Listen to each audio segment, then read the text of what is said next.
Howdy Fluffbutts, it's me, FaolanCortez Cult. As inspired by the fiery Joker and Jellocalypse, I am back again with some more fun. I am taking the popular video, every MLP episode reviewed in 10 words or less, and applying it for Gen 5, because it seems that I'm the only one that's doing Gen 5 videos around here.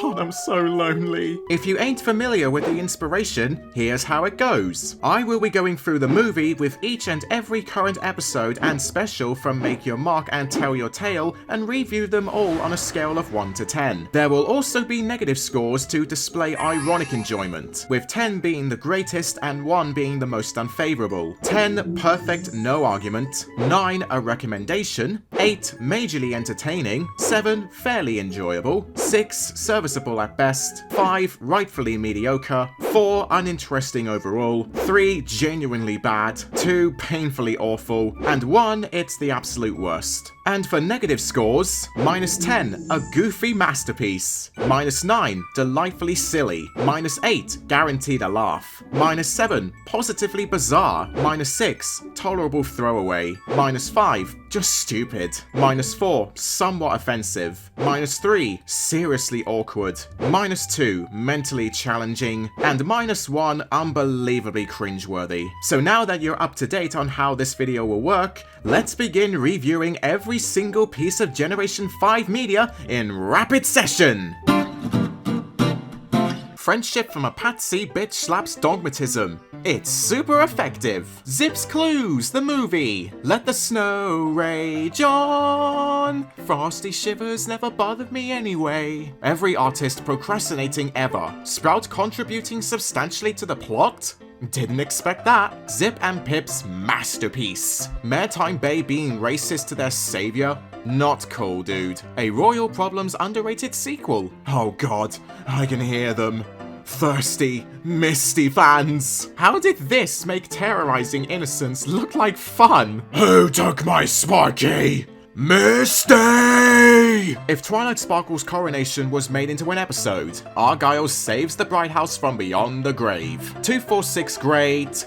Take notes. Izzy, you're honestly a jerk. Just accept the generosity! Phyllis Cloverleaf really did fuck off after this, huh? Box is love.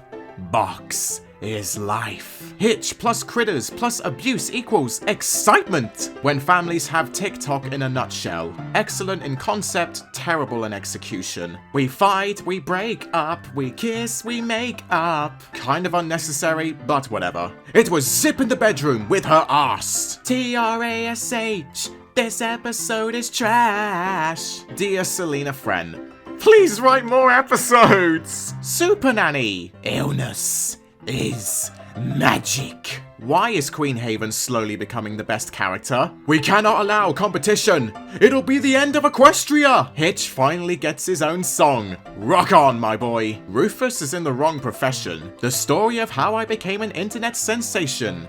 Unwillingly. I can't be bothered. Community service is fun when everyone is doing it. The fart ruins everything. I'm sure it won't happen again. I wish I had a birthday party like this. When you run out of money for in-app purchases. Boring. Sparky loves harming Misty. You heard it now. My moon is back! Who are you gonna call? Gasbuster! Jazz plus critters plus abuse equals disappointed! Most out of context episode ever. Izzy's heart is in the right, but her brain, nope. Okay, seriously, why isn't Queen Haven the main protagonist yet? They built a successor to the Tesla Cybertruck. The main 5 get their own back. Posey doesn't approve. Discount Winter Wish Day. There's no kissing.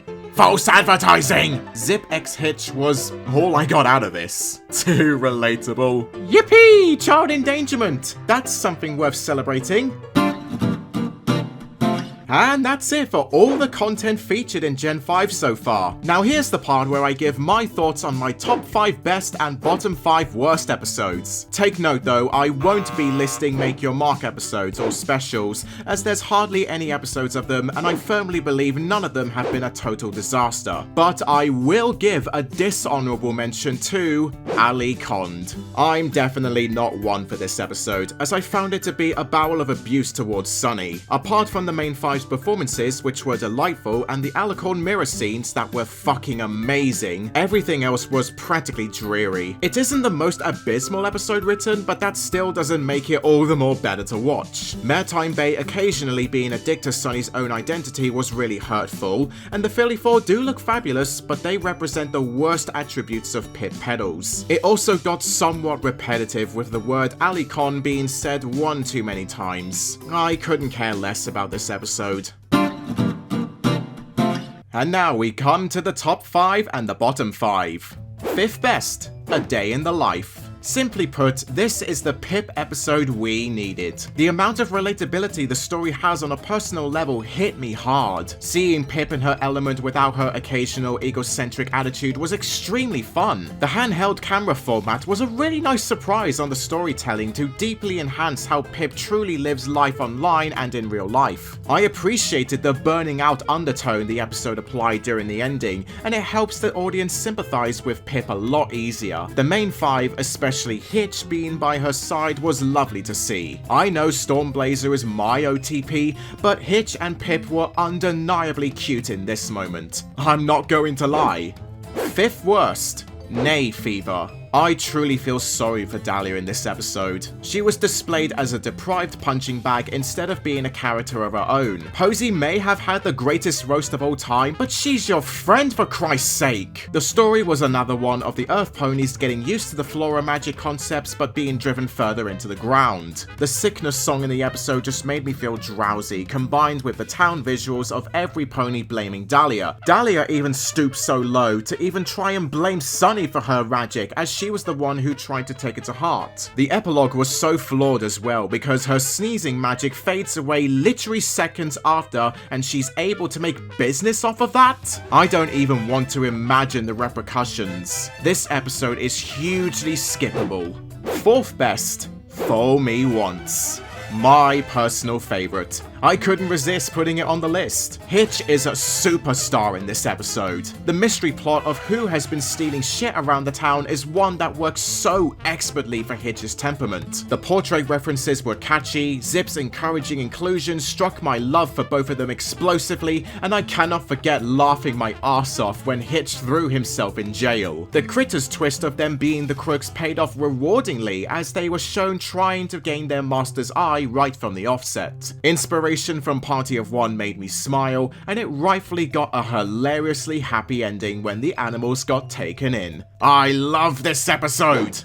4th worst, Zipp's Yes Day. Talk about peer pressure, am I right? The main 5 didn't do me any favors to make me like them here. Forcing Zipp to participate in activities that they suggest was very selfish and really out of character. None of them even took the time of day to ask her what she would rather do instead. I really didn't need to see Zipp doing so many things at once. The pacing of the episode was so unstable, and it felt like it was overstuffed, attempting to cram in an uncountable number of recreations as if it was only a minute long. No matter how fabulous it looked, Zipp's rainbow hair did not give the ending justice either. Even the main melody song gets played for the zillionth time. This episode is staler than Cloudpuff's farts.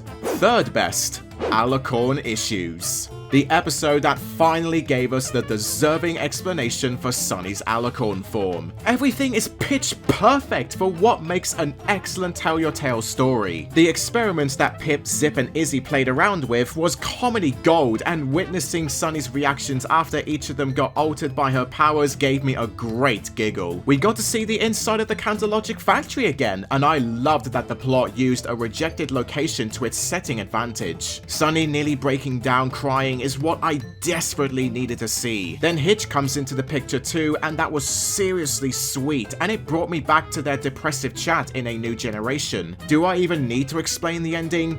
I don't think I need to explain the ending. Fucking epic! Selena friend, please come back to write more episodes. Third worst, Pipp squeaks forever. I can't even begin to explain how goddamn tiresome this episode is. Half of its runtime is took up from Pipp just complaining about shit and the other bragging about miraculously saving herself. This episode has the right message, but of course it doesn't get enough time to establish itself correctly. Sunny gives the usual optimism for Pipp, but she has to resort to stalking her fans so that she can prevent her reputation going up in flames. The Pipp squeaks were equally stupid as they couldn't recognize their idol from behind a beard. The live stream during the end as well was just as boring because I lost interest of the empty plot value. Rewatching this episode is a chore to endure.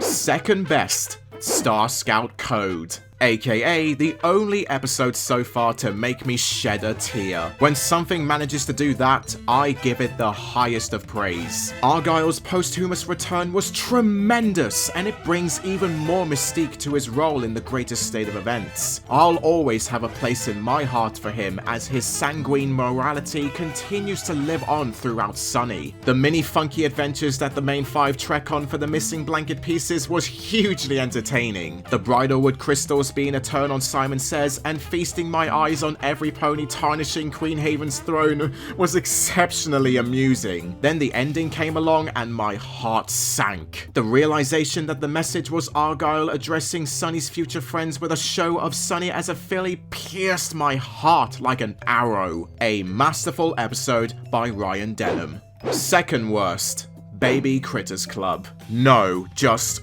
no. This shouldn't have been an episode in the first place. I know this is second place on the worst list, but I solidly consider Baby Critters Club to be the most pointless and disappointing episode of the lot. I can't believe they ruined Jazz's poor innocence here with a shitfest of Hitch's creatures turning into insubordinate little twats. Bearing through Jazz's unsuccessful captures made me facepalm continuously, not to mention the mirror being able to work inside the Bright House when established that it wouldn't be able to in Make Your Mark. That moment genuinely hurt my brain. Plus, what the fuck were the main five up to? What a way to ruin their perfectly stylish looks by wasting them away from a story that was written virtually with poop.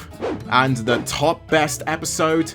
Zipp's Flight School. The #1 episode. You cannot change my mind. Zipp's character hit a home run and out of the park with this masterpiece. This is rightfully what 246 grade should have been. This is the embodiment of everything that makes Zipp Storm such a reliable, independent, and headstrong heroine. The development of Zipp warming up to teaching her fellow Pegasi how to be familiarized with flying was the ideal character growth that was critically deserving. We spend careful time with them all so we can gradually understand Zipp's feelings with the looming thought of not wanting any part of the flight school. Unlike Rainbow Dash's ginormous ego that ruined her departure, Zipp's departure here makes sense as due to her students failing, she too would feel like a failure, unable to teach them. The flashback was just the icing on the cake for why this episode has splendid storytelling. The recollection of a memory from a much happier time that's similar to a current situation between a mother and child made me clap in awe. If Haven can do it with Zipp, then Zipp can surely do the same with the Pegasi, and she does it so confidently, and my goodness, it's unbelievably satisfying when she glances up at the sky with positivity beaming in her smile. Zipp's Flight School is the best episode of Tell Your Tale, at least.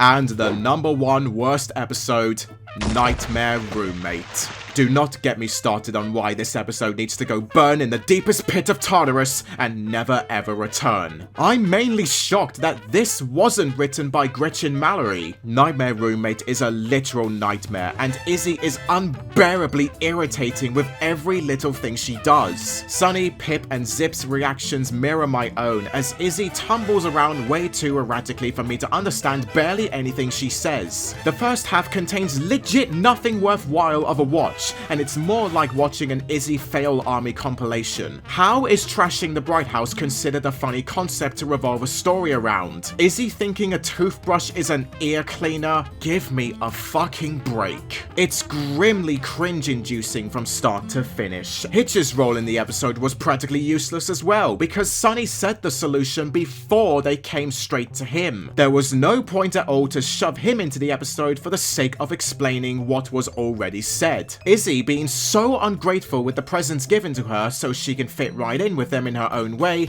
only for her to reveal that everything she did was actually that all along. No, that's not how it works! The resolution was contrived beyond belief, the characters were erroneously written, Hitch's role is redundant, and Izzy Moonbow's performance was simply disgusting. And that does it for every episode of MLP Gen 5 reviewed in 10 words or less. I hope you all have enjoyed Fluffbutts, and I'm very curious to know what your top 5 best and bottom 5 worst episodes are of the lot. Do leave a comment down below explaining what they are. Also, don't forget to like and hoof tap this video, and subscribe to my channel for more exciting videos like this coming soon. And also, don't forget to leave a pledge on my Patreon page down in the description below, so you can help support me in making these fantastic videos more consistently. And I shall see you all very soon. Goodbye!